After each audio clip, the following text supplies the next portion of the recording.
Bien-aimés frères et sœurs en Christ, c'est frère Franck qui vous parle depuis le Centre missionnaire international de Krefeld en Allemagne.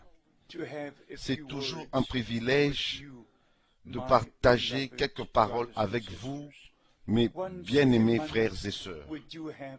Une fois par mois, nous avons des réunions spéciales ici, au centre missionnaire, et les gens viennent en effet de tous les pays d'Europe et aussi de l'étranger pour qu'ils soient avec nous. Et comme vous pouvez le savoir, pour tous ceux qui sont sur la terre et qui ont l'équipement de se connecter à nous sur Internet, et les réunions sont traduites en 10 langues. Bien entendu, notre sujet est toujours le même, le retour de Christ et l'accomplissement des prophéties bibliques. Et nous devons aussi parler de toutes les interprétations qui sont maintenant en circulation dans le milieu du message de l'heure. Il n'y a jamais eu un temps comme celui-ci sur la face de la terre. Et parce que j'ai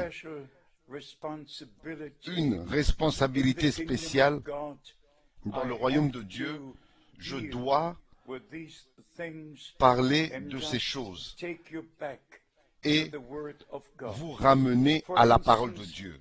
Par exemple, quand frère Branham parle de Luc chapitre 17, verset 30, vous devez lire les versets qui sont avant et les versets qui viennent après pour savoir exactement ce dont il parlait,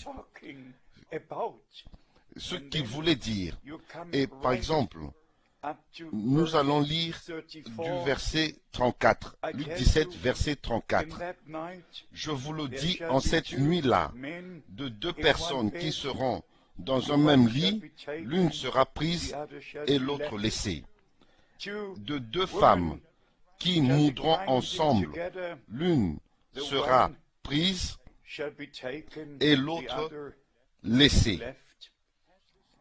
Est-ce que ceci s'est déjà accompli? Est-ce que ceci s'est déjà accompli? Est-ce que vous avez toujours vos pensées en ordre, en place? Si quelqu'un sur la terre dit que ceci s'est déjà accompli et dans le passé, si quelqu'un dit cela, dit que la venue du Seigneur a déjà eu lieu, la résurrection et la transformation des corps et l'enlèvement ont déjà eu lieu, de telles personnes ont déjà perdu leur compréhension dans leur tête et dans leur cœur. Et ils ont rejeté la parole de Dieu. Il n'y a plus rien d'autre que la mauvaise compréhension dans le message de l'heure. Parce que des personnes qui n'ont pas été autorisées se sont introduites et n'ont pas été établies par le Dieu Tout-Puissant, mais ce qui demeure vrai est que Dieu établit des ministères dans le corps de Christ. La deuxième chose, c'est avec 1 Thessaloniciens chapitre 4. C'est seulement une seule fois que frère Branham a dit, le cri, c'est le message. Et de cette déclaration unique, la doctrine est apparue que 1 Thessaloniciens chapitre 4 est déjà dans le passé. Le Seigneur est déjà revenu et le cri a retenti. Chers amis, je le dis encore, et je le dis avec un cœur lourd, avec la responsabilité que j'ai devant Dieu. Il y a deux choses. L'une est le message qui est adressé aux vivants qui sont en ce temps-ci. Et quand le Seigneur viendra en personne, il va faire retentir le cri. Et Le cri de commandement est adressé aux morts en Christ.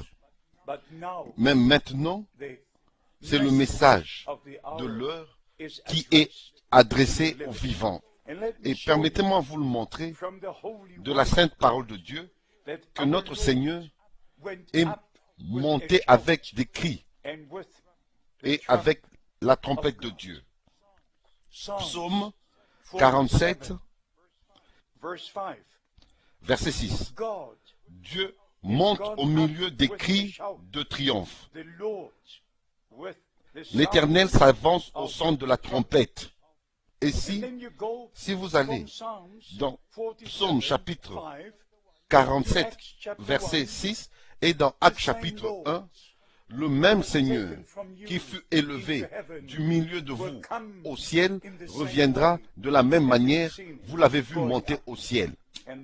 Et vous tournez dans 1 Thessaloniciens, chapitre 4, ici il est écrit, au verset 16, car le Seigneur lui-même, et non un message, et non un prophète, mais le Seigneur lui-même descendra du ciel avec un cri de commandement, à la voix d'un archange et au son de la trompette de Dieu, descendra du ciel, et les morts en Christ ressusciteront premièrement. Est-ce que ceci n'est pas assez clair? Est-ce que cela a besoin de votre interprétation? Non, je ne pense pas. Je ne pense pas. La parole de Dieu est si claire. Mais Satan a égaré le peuple, mal compris, mal interprété les Écritures, mal interprété les déclarations de frère Branham.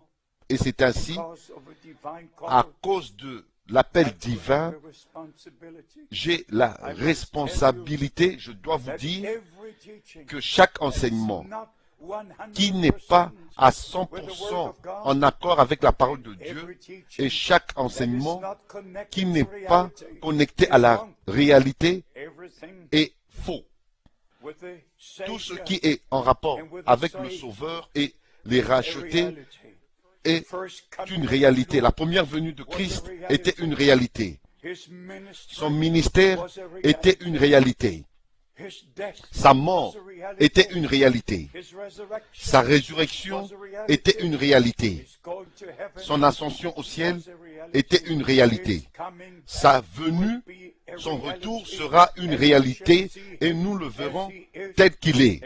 Et nous serons transformés, changés à son image. Oubliez toutes les interprétations. C'est une malédiction. C'est une malédiction. Dieu veut mettre ses bénédictions sur ceux qui croient sa sainte parole et qui respectent la Bible. Chers amis, vous savez, j'étais en contact avec frère Branham et son ministère pendant 10 ans. S'il y a quelqu'un sur la face de la terre qui connaissait bien frère Branham, c'est frère Frank. Et ceci a été déterminé d'avance par le Dieu Tout-Puissant, que je puisse connaître cet homme personnellement pendant 10 ans, de 1955 à 1965. Même là, lors des funérailles, mes bien-aimés amis, mais ce n'est pas suffisant de connaître le prophète, vous devez connaître le Seigneur Jésus-Christ. Vous devez avoir le salut. Vous devez avoir votre nouvelle naissance, votre baptême du Saint-Esprit. Vous avez besoin d'une relation personnelle avec le Seigneur. Et non aller tout autour et dire le message. Et finalement, c'est un âge de confusion, âge de désordre. Et ce n'est plus le message. Je dois être strict et je dois être direct. Retournez à la parole de Dieu. Retournez à votre bon sens. Que la parole de Dieu soit reconnue pour vraie. Que Dieu soit seul reconnu vrai. Et que tout homme qui dit quelque chose de contraire soit un menteur. Ainsi, il y a tellement de mensonges qui circulent dans le milieu du message de l'heure. Il y en a même qui croient que William Branham était la manifestation même du Fils de l'homme personnellement. Saisissez-vous la tête. William Branham était un homme qui était né dans ce monde comme vous et moi. Il avait un père terrestre, une mère terrestre et de descendance irlandaise.